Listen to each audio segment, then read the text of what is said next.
এখন যে গীতব্য বিষয়বস্তু যে লীলাটি আস্বাদন করিবার জন্য আপনারা ব্রতী হয়েছি, যে লীলাটি শ্রবণ করিবার জন্য আপনারা মনস্থির করেছেন, সেই লীলাটির নাম হলো মধ্যাহ্ন কাললীলা প্রেমময়ী শ্রীমতী রাধারানী সরোজপূজা। এই যে মা কথা বলা যাবে না, এমনি কিন্তু আমাদের সময়টা কিন্তু 3 ঘন্টা, যে জন্য আমি আগেই চলে এসেছি। আসলে কোনো ভজন টজন কিন্তু কাউকে গাইতে দেই নাই, এমন করে কথা বলে সময় নষ্ট করে আপনাদেরই লস না।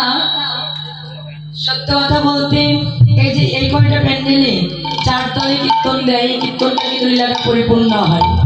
কেননা যজ্ঞ করে যদি পরিপূর্ণ না হয়, যজ্ঞ করে যদি অপরাধ হয়, সে যজ্ঞ করার চাইতে না করা অনেক ভালো।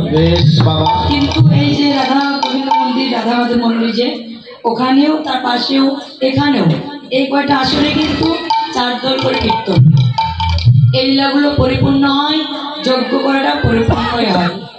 কিন্তু অন্যান্য জায়গায় হয় না, হাজার বলেও কাজ হয় না। তো যাই হোক, 4 তলে হলে সময়টা আমাদের কম, এজন্য আমাদের ফাঁকি দিলে হবে না। ভজন টজন ছেড়েই আমি লীলায় দাঁড়িয়ে পড়েছি। তো আপনারা আমাকে কখনো ফাঁকি দেওয়ার চেষ্টা করাবেন না, ঠিক আছে? যাই হোক, গীতব্য বিষয়বস্তু যে শ্রীমতী রাধারানী সরোজপূজা। আমাদের সর্বপ্রথমে জানতে হবে সরোজপূজা কাহাকে বলে। কেননা লীলার অর্থ না জানলে লীলার কিছুই বুঝতে পারা যায় না বাবা। আমাদের সর্বপ্রথমে জানতে হবে সরোজপূজা কাহাকে বলে। আচ্ছা, আমার শ্রীমতী রাধারানী যে সরোজপূজা করেছিল, কখন করেছিল? সকালবেলায়? না না না। সন্ধ্যাবেলায়? না না না। ভরি দুপুর বেলায় শ্রীমতী রাধারানী সরোজপূজা করেছিল। তবে ভর দুপুর বেলায় তো করেছিল বাবা। তবে কোন দুপুর বেলায়? এই যে জাগতিক জগতে দুপুর বেলায়? না না না না। এই জাগতিক জগতে দুপুর বেলায় শ্রীমতী রাধারানী আমার সরোজপূজা করে নাই।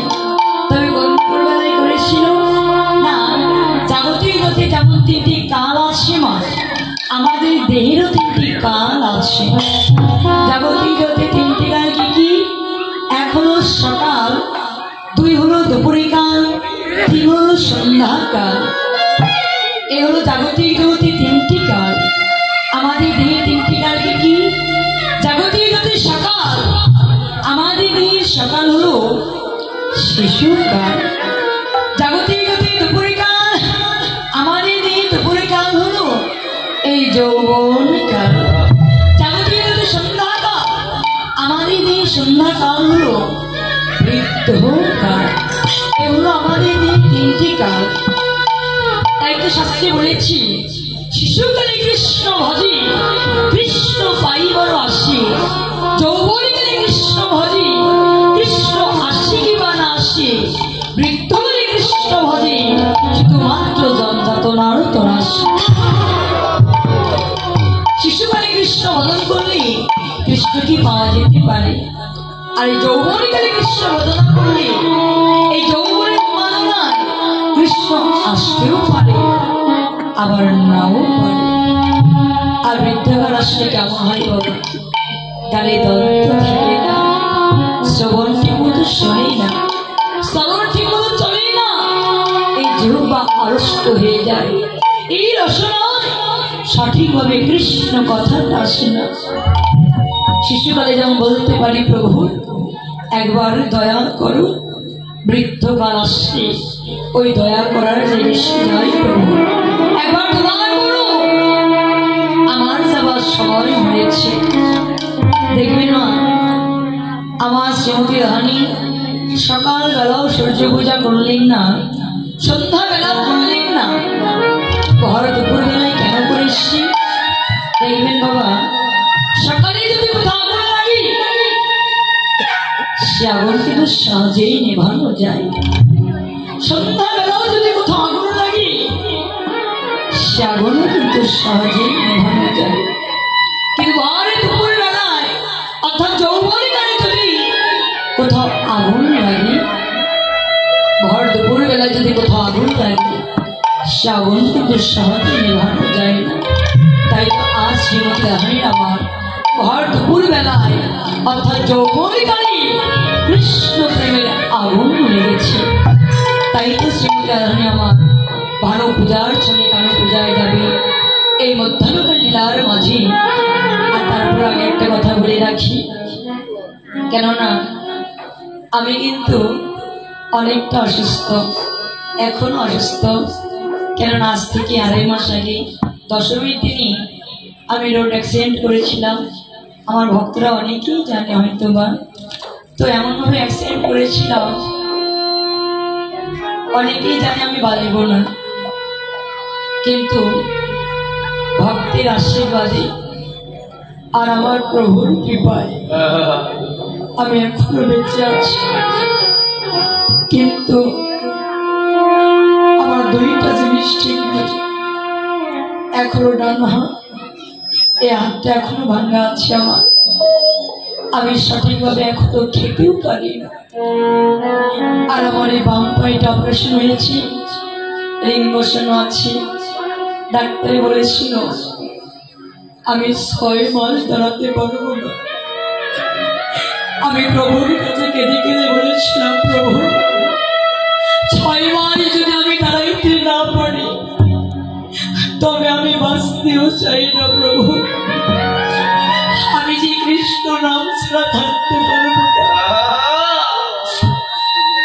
প্রভুর কৃপায় আপনাদের আশীর্বাদে আমি 2 মাস পরে দাঁড়িয়েছি, অনেক কষ্ট করে দাঁড়িয়েছি। প্রথম কীর্তনগুলো আমাকে নিয়ে এসেছিল, বলেছিল মামনি তুমি চেয়ারে বসে কীর্তন করবা, তারপর তুমি কীর্তন করবা। আমি তাও ঘরে থাকতে পারি নাই, আমি এসেছিলাম চেয়ারে বসে কীর্তন করবো বলে আসি নাই। যেদিন ঘরে থেকে বাইর হয়েছিলাম আমি সঠিকভাবে হাঁটতেও পারি না বাবা, কিন্তু ভগবানের কৃপায় আমি প্রথম আসর থেকে দাঁড়িয়ে কীর্তন করেছি। কিন্তু এই 20 দিনের মধ্যে আমি ভক্তের চরণ অঙ্গে পেয়ে, ভক্তের পরশ পেয়ে আমি অনেকটাই সুস্থ হয়ে গেছি।